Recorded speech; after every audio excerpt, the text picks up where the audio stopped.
आज की कहानी जिसका टाइटल है बहू या नौकरानी आपको कुछ जानी पहचानी लग सकती है, क्योंकि ये कहानी एक ऐसी औरत की है जिसे उसके परिवार और पति के घर में ही किसी नौकरानी की तरह जीवन व्यतीत करना पड़ता है।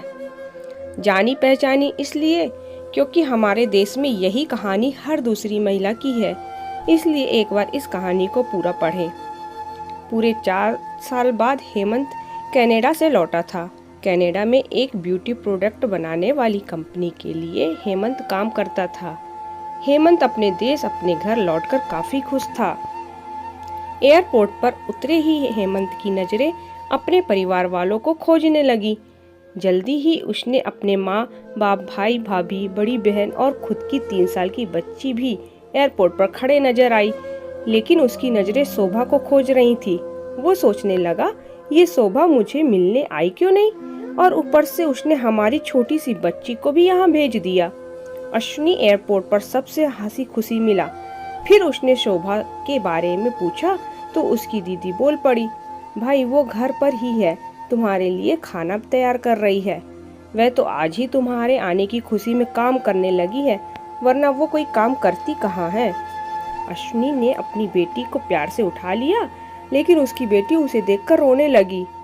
लाओ मुझे दो बच्ची को, वह तुम्हें काफी दिनों बाद देख रही है ना, इसलिए पहचान नहीं पा रही होगी। कहते हुए दीदी ने बच्ची को अपने पास ले लिया।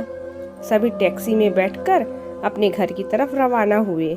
अश्विनी अपने परिवार से मिलकर खुश था, लेकिन ये बात कि शोभा उसे एयरपोर्ट पर मिलने नहीं आई उसे काफी परेशान कर रही थी। वो सोचने लगा, क्या खाना बनाना इतना ज्यादा जरूरी था, मुझसे मिलने से भी ज्यादा, और वो भी तब जब मैं 4 साल बाद वापस आया हूँ। इन्हीं ख्यालों में घर तक का आधा रास्ता बीत गया। अब उसकी बच्ची उसे देखकर रो नहीं रही थी, इसलिए अश्विनी उसके साथ खेलने लगा। बाकी का आधा रास्ता भी खत्म हुआ और सब घर पहुँच गए। गाड़ी की आवाज सुन शोभा बालकनी में आकर खड़ी हो गई और अश्विनी की तरफ देखने लगी। अश्विनी भी जैसे ही गाड़ी से उतरा, उसने पहले दरवाजे की तरफ और बाद में बालकनी की तरफ नजरें घुमाई, जैसे वह शोभा को ही देखना चाहता हो। अश्विनी से नजरें मिलते ही शोभा के चेहरे पर मुस्कान झलक पड़ी। अश्विन भी उसे देखकर हल्के से मुस्कुरा दिया। सभी घर के अंदर गए। शोभा सबके लिए पानी लेकर आई और सभी को पानी देने के बाद फिर से किचन में चली गई चाय बनाने के लिए। थोड़ी देर तक सभी परिवार वालों से बातें करने के बाद अश्विन शोभा को बुलाने लगा। माँ ने उसे बीच में टोकते हुए कहा, रहने दो उसे किचन में, थोड़ा काम कर लेने दो, बाद में अपने आप आ जाएगी। तुम बैठो यहाँ मेरे पास, वैसे भी कहाँ ज्यादा काम करती है वह।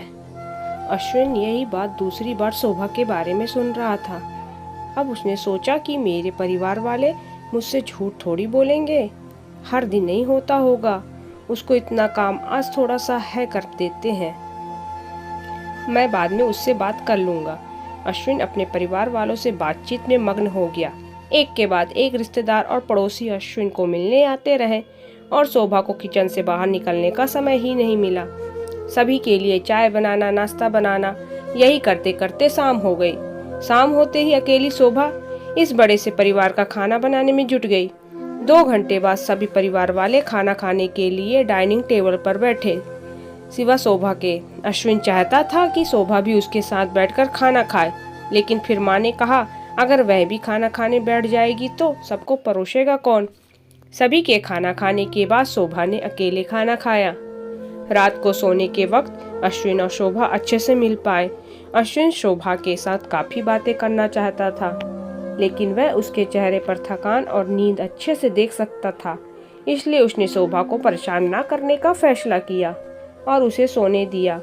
शोभा सोने ही वाली थी कि उसकी छोटी बच्ची रोने लगी, तो शोभा तुरंत उठकर उससे दूध पिलाने के लिए चली गई। अश्विन कब सो गया उसे पता ही नहीं चला। जब सुबह बच्ची की रोने की आवाज आने लगे तो अश्विन उठा और शोभा को पुकारने लगा। जब शोभा पास नहीं दिखी तो उसने बच्ची को चुप कराया और फिर से सुला दिया। अश्विन बाद में शोभा को देखने लगा तो शोभा उसे फिर से किचन में मिली, जो सुबह सुबह ही जल्दी उठकर घर वालों के चाय नाश्ते की तैयारी में लग गई थी। अब अश्विन सोचने लगा, माँ और दीदी तो कहती थी कि शोभा ज़्यादा काम नहीं करती, लेकिन जो मैं देख रहा हूँ वो तो कुछ और ही है। अश्विन अब समझ गया था, पर वो अपनी माँ को ऐसा नहीं बोल सकता था कि शोभा से ज़्यादा काम ना कराया करो। इसलिए अब उसने खुद ही शोभा की मदद करना शुरू कर दिया था। अश्विन के हाथ बटाने से शोभा को थोड़ा अच्छा लगने लगा था। पहले जहाँ उसका चेहरा थकान से उतरता रहा था, अब उस पर थोड़ी थोड़ी चमक आने लगी थी। अश्विन ने कुछ दिनों में ही ये महसूस कर लिया था कि शोभा अब वो शोभा नहीं रही थी जिससे अश्विन शादी करके लाया था। वो तो कोई और थी जो तोते की तरह बोलती थी, और ये शोभा तो बिल्कुल चुप है, गुमसुम है। ऐसा लगता है जैसे किसी के दबाव में हो, किसी डर की वजह से सहमी हुई हो। अश्विन शोभा को उसके काम में और ज़्यादा मदद करने लगा। अश्विन का ऐसा व्यवहार अब घर वालों को खटकने लगा।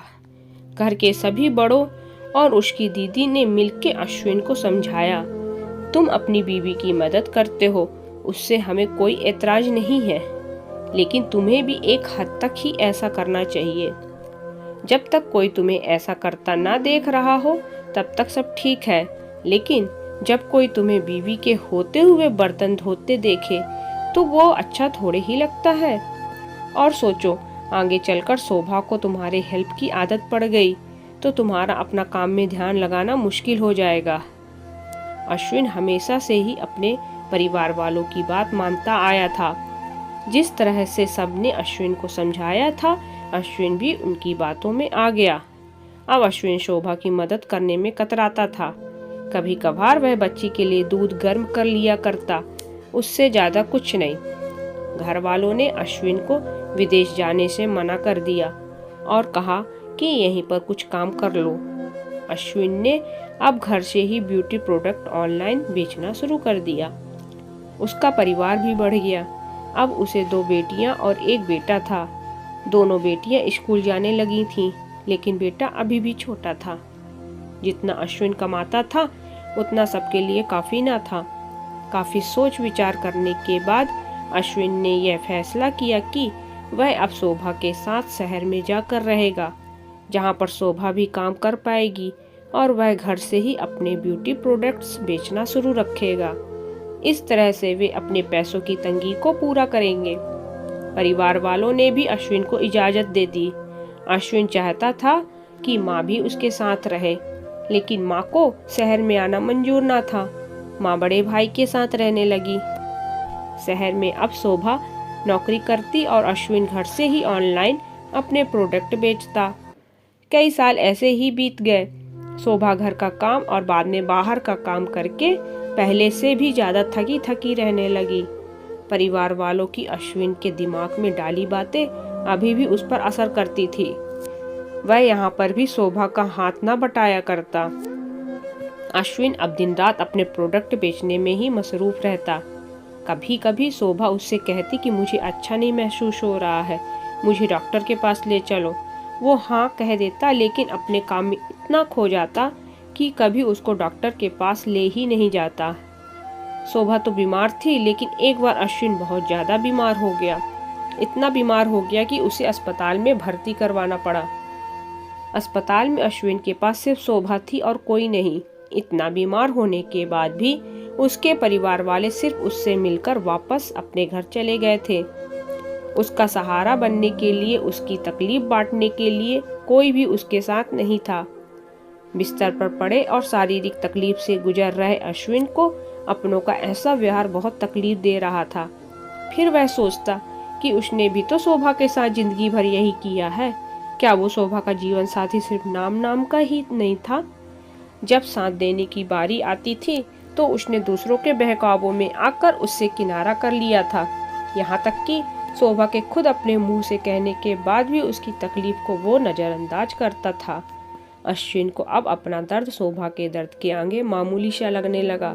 उसने दर्द को ना बांटकर उससे बहुत बड़ा गुनाह किया, ऐसा उसे लगने लगा। पश्चाताप के आंसू अश्विन की आंखों में बहने लगे। सारी गलतियां और गुनाहों के लिए शोभा से माफ़ी मांगी। दोस्तों, जीवन साथी का मतलब होता है जीवन के हर उतार चढ़ाव में, जीवन के हर मोड़ में जो साथ दे।